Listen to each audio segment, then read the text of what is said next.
آج میں اور آپ افحسبتم انما خلقناکم عبثا، ہم نے یہ گمان کر لیا یہی زندگی کھیل کود ہے، یہی زندگی اصل ہے، یہی حقیقت ہے۔ کتنی غلط سوچ ہے، کتنی غیر منطقی سوچ ہے، کتنی کم عقلی کی بات ہے۔ انسان 60 70 80 برس کی زندگی گزارنے کے لیے صبح گھر سے نکلتا ہے، تیار ہوتا ہے، 8 گھنٹے 10 گھنٹے 12 گھنٹے، ایسے ایسے لوگ موجود ہیں جو 14 15 گھنٹے کام کرتے ہیں۔ کس کے لیے؟ اس دنیا کی زندگی کو گزارنے کے لیے۔ یہ زندگی جس کو نبی کریم صلی اللہ علیہ وسلم حقیر جانتے ہیں، جس دنیا کے بارے میں نبی کریم فرماتے ہیں الدنیا ملعونۃ وملعون ما فیہا، اور یہ دنیا اتنی حقیر ہے، یہ پوری دنیا لعنت شدہ ہے، دنیا کی ہر چیز کے اوپر لعنت ڈالی گئی ہے۔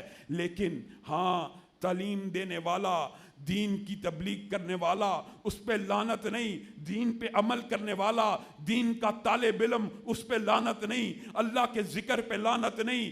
جو اور چیزیں ان 3 راستوں کی طرف لے کے جاتی ہیں ان کے اوپر لعنت نہیں، باقی دنیا کی ہر چیز کے اوپر لعنت ہے۔ اس لعنتی دنیا کے لیے اپنے ضمیر کے سودے، جھوٹ، چغلی، رشوت، حرام، دنیا کے اندر سب سے زیادہ ظلم اس 60 70 سال کی زندگی گزارنے کے لیے کیا جاتا ہے۔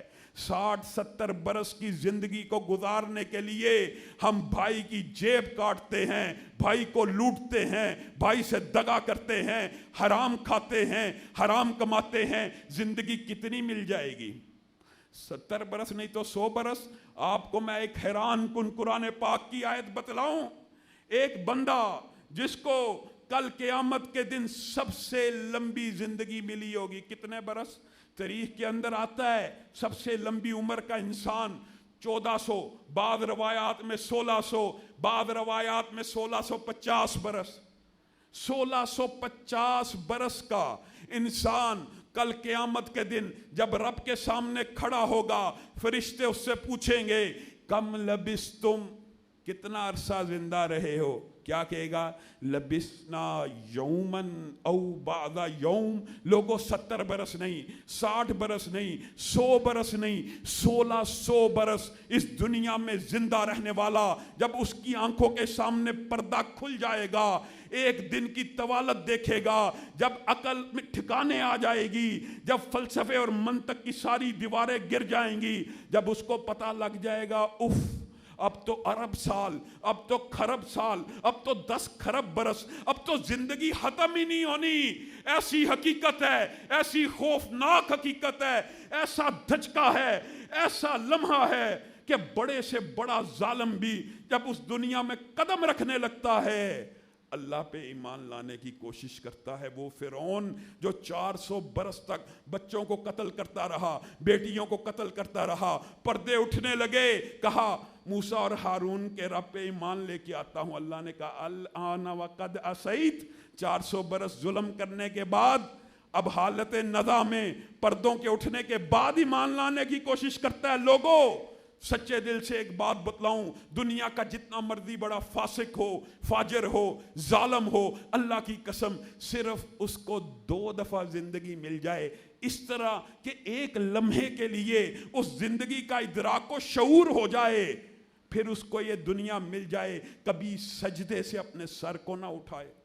وہ بندہ جو 1600 برس کی زندگی پا کے گیا، ارب سال کی زندگی کی حقیقت کھلی، کیا کہے گا؟ لبسنا یومن او بعد یوم۔ اللہ اس زندگی کے سامنے وہ زندگی تو ایک دن بھی پورا نہیں تھا، وہ تو آدھا دن تھا۔ لم یلبسو، اللہ کہتا ہے الا عشیتن او ضحاہا، اور تم دن اور آدھے دن کی بات کرتے ہو۔ اللہ کہتا ہے چیخ اٹھیں گے، پکار اٹھیں گے، یہ زندگی اف، یہ زندگی جس کا ختم ہی کوئی نہیں، جس کا اختتام ہی کوئی نہیں، جس کا اینڈ ہی کوئی نہیں، جس کی اخیر ہی کوئی نہیں، اس کے مقابلے میں دنیا کی زندگی تو ایک پہر بھی نہیں، ایک ضحیٰ بھی نہیں، ایک عشیہ نہیں، نہ عشاء کا ایک لمحہ ہے، نہ دوپہر کا ایک لمحہ ہے، یہ تو ایک پہر بھی زندگی نہیں گزاری ہم نے دنیا کی حقیقت انسان کے سامنے موت کے بعد آتی ہے. نبی کریم صلی اللہ علیہ وسلم آپ کو اور مجھے سمجھاتے دنیا سے چلے گئے. کیا کہا؟ اللہ کے نزدیک اس پوری دنیا کی حیثیت اگر مچھر کے ایک پر کے برابر بھی ہو. مچھر کے پر کے برابر. اللہ کون ہے؟ اللہ کا تعارف ہم نے سمجھا ہی نہیں. اللہ بہت بڑا ہے، یہ ایک الگ باب ہے.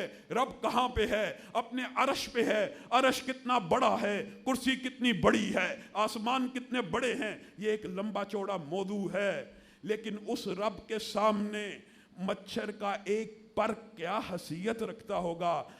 نبی کریم صلی اللہ علیہ وسلم ارشاد فرماتے ہیں اگر اللہ کے نزدیک اس دنیا کی حیثیت مچھر کے ایک پر کے برابر بھی ہو تو اللہ اپنا انکار کرنے والوں کو، اللہ اپنا کفر کرنے والوں کو، اللہ کو نہ ماننے والوں کو دنیا میں ایک گھونٹ پانی بھی نہ پلائے.